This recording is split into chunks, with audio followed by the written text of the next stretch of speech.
Hi everyone, I'm Ara Topouzian, the Economic Development Director here for the City of Novi. We've got a great show in store for you for Corporate Review today. We're inside the Novi Civic Center. Specifically, we're inside the council chambers, and we've got a very special guest that is here from California, a friend of mine, I'd like to call him, Dr. Ernesto Sirolli. Ernesto, it's great to have you here back in Michigan. And what we're going to talk about today is a methodology that I came in contact with a couple of years ago called the Trinity of Management. And when I first heard about you, I was told, you got to go see Ernesto. He's got a great presentation. He's very lively, very animated, really gets into it. And but then there's the core of what you teach. Economic developers, chamber executives, city managers, you name it. Anybody that's dealing with small business. So before we go into that, tell me a little bit. Give us the synopsis version of how you first started doing this. I started doing this because I was very disillusioned with the work that I did in Africa as a young man working for an NGO. And we would go to Africa always to tell local people what to do. And nothing worked. It was really devastating. You know, we would go to Africa to set up our own projects, and we were treating the local people with contempt. Right. Because we would arrive in Africa and see that they had no agriculture, and we would say, why don't you grow stuff? We will teach you. And we would go there and set up these training farms. And when the tomatoes were ripe, the hippos would come out of the river and eat all the tomatoes. So we would look at the indigenous people and say, the hippos eat the tomatoes. And they say, yeah, that's why we have no agriculture here. We were so naive, and we wanted to do well, but unfortunately, we were creating lots of problems because we never listened. We were so superior in our intelligence, technology, culture. We looked at people with contempt, and we would arrive uninvited to tell people what to do. Mm-hmm. And then they didn't want to come and work in our stupid projects, so we pay them. So you pay them, they come and do whatever you want them to do, but as soon as the money runs out, they go back and go and do what they were doing before. And after 5-6 years working in Africa, I became totally disillusioned, and I came across alternative thinkers who were saying, look, the only way to work with communities is if they invite you. You should shut up. You should only go and listen to what they want to do. And if you are prepared to do that, then you can become effective, because now you become available to them as a facilitator, as somebody who helps them do what they want to do. And I became so interested in the idea of responding to people that I ended up leaving Italy and going to work full-time at a PhD, working on researching whether it is possible to shut up and listen to people. And my life has changed, because as soon as you honestly shut up and become a friend to local people, even in the most remote rural community in the world, you're going to find somebody who has a dream. And if you find somebody who has a dream, now you are halfway there able to help them, because at least you know what they want, what they want to do. And so you become a traveling companion, you become a buddy of somebody who has energy, passion, they have their own idea. And it's so much easier to help somebody who wants to do it than arrive and convince somebody to do what you want to do. So how did you take this research and then that knowledge and move that into economic development? You know, I took it out of the university because nobody believed me. At the university, people said, it doesn't make any sense, because Ernesto, people in the poor communities, they do not know what to do. So you should give them the idea. And they say, no. They know what they want to do. They don't know how. And they say, no, they don't have ideas. And if they have ideas, they're stupid ideas. And I say, no. People are smart, they're intelligent, they're passionate.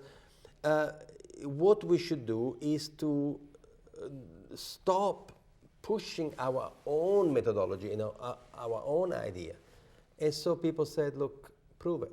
Mm-hmm. And I think the greatest gift for me was when the university people said to me, look, this doesn't make sense. If you write a PhD based on the fact that ideas are not important, what is important is passion, what is the proof? Right. So he obliged me to do it in a community. Mm-hmm. And the university was very good because they got me invited by a community that was struggling. And in 1985, I was able to try to see what happened if you never initiate, never motivate, never tell what to do, and instead you passionately become available to people who have their own dreams. Mm-hmm. And my first entrepreneur was found in this tiny little community in Western Australia called Esperance. The community was suffering from terrible, terrible economic conditions. And yet, in 3 or 4 days, just walking the streets and speaking to various agencies, I found somebody who had a dream, was very frustrated, did not know what to do. I helped him start a small business. He told the world, people came to me. We did it with all his friends and other people in the community. And in the first year, I had 27 projects going. And the energy and the passion, because it was like, you see, if you work with somebody imagine that you meet somebody who's thirsty and right. You give them a glass of water. Right. They will drink it all. Right. So imagine you meet somebody passionate about the business and you supply know-how. They will suck it up. Right. And so instead of spending so much energy convincing, motivating, telling people what to do, I simply associated myself with people who had their own dreams. And my God, was a charm. I mean, the government, after a year, out of curiosity, they came down the village to see what was happening, because we had 27 groups, not individuals, groups of people working together. We had 50 farmers in one right. group, 27 farmers in another group. And this energy and this passion. And the government said, how do you do that? And I said, well, I do something that's very, very difficult. I shut up and listen. And when they tell me what they want to do, yep. I go and find bits of information, and I go and find people who right. have know-how that can be of use to those clients of mine. And the government says, that's very intriguing. Can you do it again? And so in 8 years, I set up 36 enterprise facilitation projects in Western Australia. I was invited to set up a rural enterprise in Victoria, in another state of Australia. And then an American professor said to me, this is intriguing what you do. Would you like to work with us in America? And I came to the States as a visiting fellow, wrote my first book, mm-hmm. Ripples from the Zambezi, on my African experiences. And then went back to Australia. I was invited back by the University of South Dakota. And then I had so many friends in America. They said, stay. So we set up a 501c3 non-profit organization. And for the last 15 years, I've been based in Minnesota and now in California, in Sacramento. And we train communities how to shut up and listen. Well, when we come back, we want to talk a little bit more about the Trinity of Management, yeah. which is really yeah. how you've applied this methodology for the businesses. So don't go away. We'll be right back.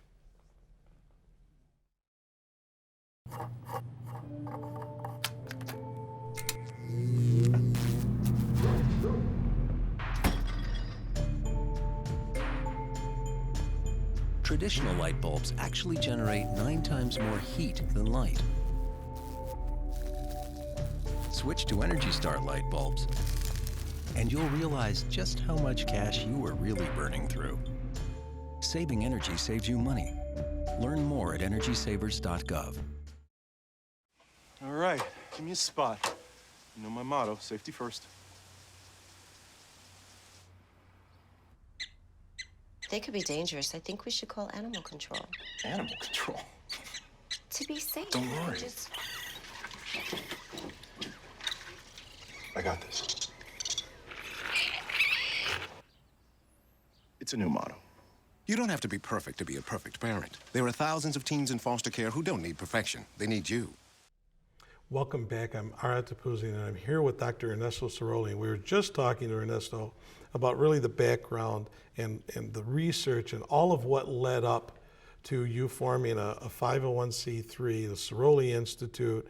And so you took this methodology, Ernesto, and applied it Around the world. around the world. Yeah, And some you 300, developed, some 300 communities around the world Yeah. where we have a person employed by the community to only respond to passionate, self-motivated people Right. who want to do something and they do not know how to do it. But what happened in 25 years is that we have learned really what these entrepreneurs are all about. And they usually start with a passion for something to do in the business. Sometimes the majority of them, well, let's say that maybe 60% they are passionate about producing a product Right. or a service. 40% are the marketing types. They love to sell the stuff. And what we have discovered is that nobody in these communities ever came to us with a passion for doing it physically, selling it, and look after the money. right, And these are the three things that every business has to do. right, But we could never find a single person who had the passion for these three things. So what we started to do years and years ago, from the very first client, we discovered that this client of mine had gone bankrupt twice because he really did not understand finances. But when I met him, he was alone. And he had a passion for producing this wonderful product, in that case, smoked fish, smoked salmon, and he could do it very well. He could sell it if in front of the right person, but with finance, it was really a disaster. So what I had to convince him to do was to relinquish financial management to his accountant, Yep. get the accountant to become a co-signatory on the check account, and get the accountant to come every Friday to the factory and do the reconciliation of the book and payable invoices and stuff like that. And as soon as I had somebody doing the financial management, the company took off. So I thought, okay, well, it's just one of my clients that is like that. But my second clients, they only had the ability to produce the product. No marketing, no financial management. Guess what I had to do? Find somebody to sell on a commission Right. basis, and then find somebody who was a family member to assume responsibility for the financials. And I started to do this kind of little marriages of convenience because I thought that my clients were not real entrepreneurs. I thought many years ago that a real entrepreneur makes it, sells it, and look after the money. That's Somebody what who is aware around it. We're still taught that. And we're still taught that. Yeah. But then what I discovered, after hundreds of entrepreneurs that I met, I discovered that I could never find anybody with a passion for these three things. Right. So I did research. And what I've done, I looked into 100 of the most successful companies in the world. Yep. And I started looking at the giants of industry. Edison, Carnegie, Westinghouse, Ford, the creation of General Motors, US Steel, Boeing, Nike, Amazon, Facebook, Yahoo, Apple, because I wanted to see how did these companies come about? Right. Who was at the helm? What happened? You know what I discovered? None of the greatest companies in the world have been set up by one person. Never. There was always somebody doing what he or she could not do. Henry Ford, he went bankrupt twice by age 46. The third time, he had James Cousin doing financials. So product finance then set up the distribution network, and now they had product marketing finance in place, and he succeeded.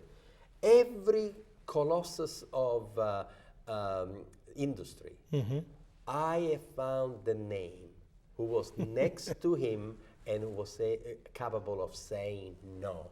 Right. The name of the guy who can say no to Warren Buffett, to Henry Ford, to Bill Gates. I have found the name of the guy who is so trusted and so passionate and so close to the company that becomes the actual traveling companion for the entrepreneur.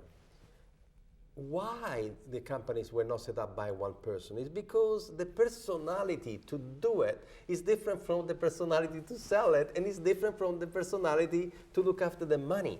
So what we've been teaching is this kind of concept that is called the Trinity of Management. Business is one, but every business is three. Right. A business, an airline is an airline, a restaurant is a restaurant. Every business has product, marketing, finance, and the quality of this depends upon the quality of the people making it, selling it, and looking after the money.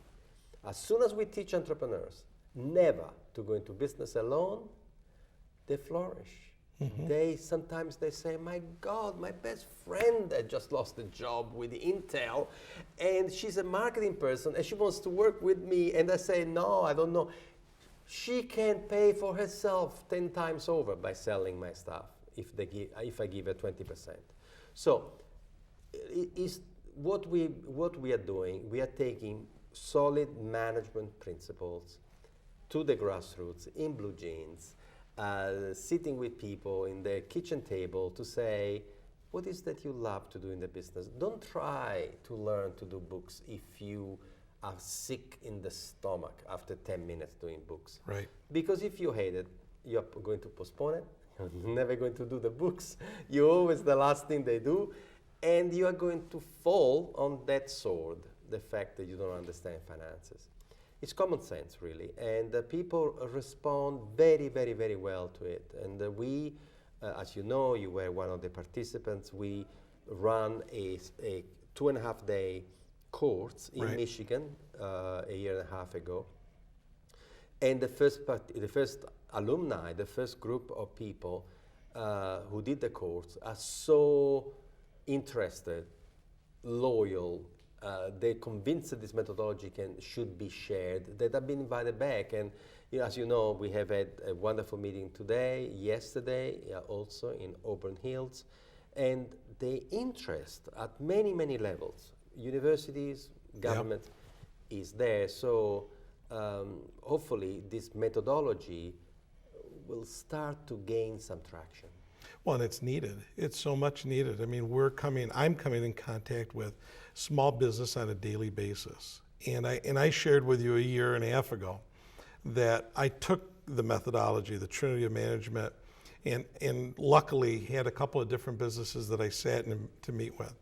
One didn't have the inventor, the marketing person, and the finance. Yeah. Well, one did. And the one that did has done very well. The one that didn't said, I need to look at a lot of this. Absolutely. Because you made a comment once to me that, well, how do you find the person to sell it? If I'm not the person that can sell this and I'm the inventor, you work on commission, which is something you don't hear about. Find somebody that believes in your product as much as you do, that they'll do it on commission. On commission. Yeah. I mean, and if you offer somebody who is smart, and also there are some people who say, oh, but it's easy to sell. It's easy for you. You have the personality, the contacts. You know how to do it. But for an inventor in a workshop, to go out in the big world could be really, really scary. So a good marketing person who comes from a strong marketing background, he or she could look at your product to say, my God, this is fantastic. I can sell that. So, well, do it. Take 20%, 25%, do whatever, but make sure that as an entrepreneur, don't you ever stay alone. What we teach is that the death of the entrepreneur is solitude. If you're alone in business, you die. Yeah. The other thing that's the great takeaway is the shut up and listen part of it. I know you use the example of Africa and just coming in there and telling them what they want, and in the end they said, yeah, we'll take your money and we'll take whatever you're going to give because we don't care. You never asked us. But when you for someone that does the work that I do, and that you're meeting with businesses that want your advice, they continually want our advice, whether it's an economic developer, chamber of commerce, city staff, or university, or small business association. Ultimately, the one question we always get is, what do you think? And that's one thing that I think also sets your methodology apart from a lot of other gardening type programs, is that we're not here to judge. Absolutely not. We're here to say, here are the tools, here's what you need to look at. Here is this triangle approach that you should look at, and take it from there. Absolutely. Which I think is so different than what we know normally. There is a very big difference between being a business advisor and a management consultant. Yeah. The Trinity of Management, what we teach, belongs to management consulting, and it's about how good is the management in your company, who is there Right. to do what. Right. But I want to give you a quick example. There was somebody in Bozeman, Montana, years ago that he was making chocolate products. And he came to see one of us saying, I have the chocolate product to end all chocolate products. I have the best possible thing possible to make. I want to make a white chocolate cookie in the shape of the white bison.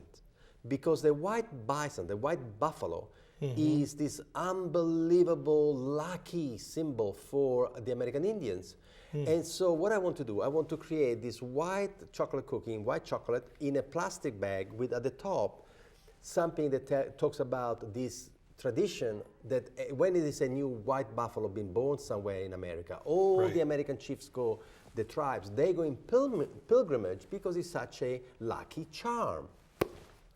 And I want to make this chocolate, and I want money. I need to borrow $150,000 to start production. And you know what we told him was, who is your marketing director? And the guy said, I don't need a marketing director. I make the chocolate. It's a fantastic idea. It's my Right. idea. It will sell in the thousands. Who is your marketing director, and who has done marketing research? And the guy said, what do you mean? I said, well, would you take this chocolate cookie and knock at 100 shops and tell us what these 100 shops say to you? That's marketing research. He says, Right. I don't like to do that kind of stuff. I don't have the personality. We can find a university student Sure. to do that for you. I say, okay. So the university student come back and says, nobody would want it. Nobody touch it. Nobody wants to order this. Nobody would touch that. In fact, many people got offended. And they said to me, it would be like having a chocolate crucifix. Who would break a crucifix to eat it? Right. The white bison is a sacred symbol. You will be sued by the American Indians. Nobody would touch it. It's the worst possible thing. Nobody wants to come close to it. Right. And the guy was transfixed. He thought it was a good product. Sure. What we say is that who decides whether your product would sell or not is the market. It's not the expert. Right. It's the market. Yep. The market would want something maybe that you think is stupid. Who are you to judge? Right. They sold millions of pet rocks. That's right.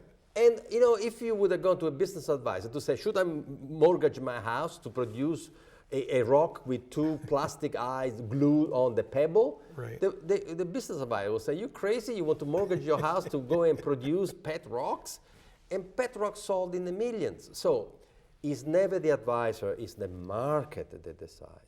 Right. So what we have to teach people is, if you come to me, ask, is my idea good or bad for a business? My response is, who is on your management team?